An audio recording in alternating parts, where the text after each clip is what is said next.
They did shoot with iPhones. But was it literally Danny going, okay, and action? Not quite. That's what it sounds like. So you're here to talk 28 years later, Yeah. which I was fortunate enough to see a few days ago. Great. So you've had a little bit of rest time. Yeah, I've had some rest time. you've It's come quite down. intense. There's a lot going on, Jodie. 28 years after the original outbreak of the rage virus, Mm-hmm. where does humanity find itself? Well, we kind of find ourselves in this small community which live on a small island just off the mainland, and it's connected by a causeway. And the film explores how they've survived, but really the kind of heart of it is our protagonist is a young boy called Alfie Williams who plays Spike, and it's essentially like his coming of age story within this crazy world. But it's fascinating to see what Danny and Alex have explored in regards to imagining what these people would be living life like after so much time. Early on in the production process of the movie, we all started to hear rumours that it was going to be shot on iPhones. And there was some, I didn't know if they'd been like deep fake AI'd pictures of all of these iPhones like stuck to a giant windscreen, it looked like.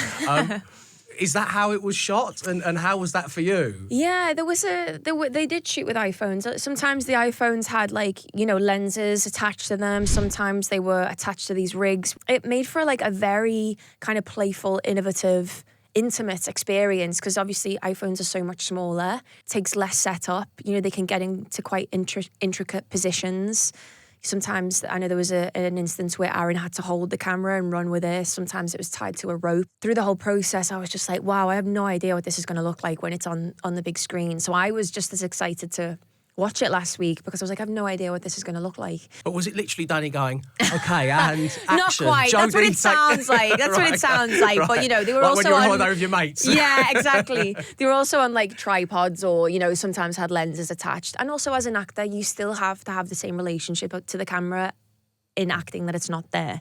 You know what I mean? So you're still having to ignore it essentially. But I feel like the first couple of weeks we were like, wait, what's that? What you doing what with what? And then after a while we got used to it. Now, Jodie, I'm a seasoned broadcaster. I've been doing this a long while, so please excuse this question. But it kind of comes from 11-year-old me. I was hoping is it scary working with people dressed as the infected? Kind of is sometimes. Okay, I'm pleased you said that. Yeah. I've seen, and been part of things in the past where people are in full costume and it unsettles me. Yeah. Are they queuing up at the canteen with you? Oh, yeah. It's a free-for-all. There's a lot of nudity in this movie. A lot of nudity, there is. But everyone had gowns on, Right, no one was for kind of lunch. volunteering to walk around naked when they were off camera, luckily, thank God. Yeah. But no, it was like, there's no kind of green screen or CGI in regards to any of that. So these actors or stunt performers were in the makeup chair for many hours that morning. So like when you're on location in Northumberland and you're running through a farmer's field and there's 9 of them chasing you, you're not really having to imagine much. Right, you know there's what a lot I of mean? acting in those scenes. Yeah, and they run fast. It's not like, oh, it's not real. We don't have to really run fast. It's like you're really running, and then you're, with my character, you're playing someone with an illness. So it's like, okay, she's going to be running for her life, but how is she running? And then you could be doing that scene for 8 hours that day. So it's Were you thinking, why couldn't it be one of these kind of zombie I movies? know. They don't exist in this film. No. Although, actually, what I will say is what's also brilliant is to see how the infected have evolved and kind of mutated. There's different variants of the infected. Very exciting. The fans and there are is gonna love that. there is a slower version. Yeah. Jodie, it is time now for your showbiz scenarios. I've played this on the show with the likes of Daniel Craig, Tom Holland, James McAvoy, Kate Hudson, Michael Fassbender and Denzel Washington. To name a few. Just to name a few. And now we're adding your name to it, Jodie, and I couldn't be more pleased. I'm going to give you 3 hypothetical situations. Okay. All you need to do is tell me who, and they're all from your world, would be best suited to help you in that situation. Okay. There's a body in the boot of the car. Who do you call for help? Okay. And why? And your options are Tom Hardy, Aaron Taylor-Johnson, or Matt Damon. I think I'm calling Matt. And may I ask why? Because he's just a solid guy. I think he'd be calm in that situation. I trust him. I just think he'd... Not like the other two. No, not like the other Scoundrels. two. Yeah, I'd probably say Matt. Yeah, let's hope that never happens, by the No. way. Your second showbiz scenario. You're on trial in Thailand. Oh, God. Who do you choose as your defence lawyer and why? So we've got more of a kind of TV I'm already career thinking of special someone. Yeah, okay. here. Okay, let's see if they show up if on the they're on, list. okay. Sandra Oh, Okay. Stephen Graham, Saran Jones.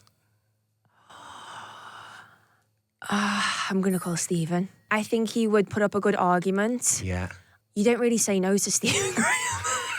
Even though he's the loveliest, friendliest guy. Such a nice guy. He can Yeah. play that fearlessness, you know? There's and a menace to him if he flips Yeah, it on. yeah. I'd also just call Stephen in any situation, honestly. Okay. Who were you hoping to see on that list? Because you said I think Well, I already... immediately thought of Ray Fiennes, who I've just Oh. worked with on this. Who's I just fantastic do you know in what this I mean? movie, my I goodness. know. I feel like I'd like Rafe as a barrister. Do you know what? Sorry, Stephen. Yeah, we sorry, adore you, but you've Steve. been bumped. You've been bumped. And finally, you find a supermarket that hasn't been plundered in the world of 28 years later. Okay.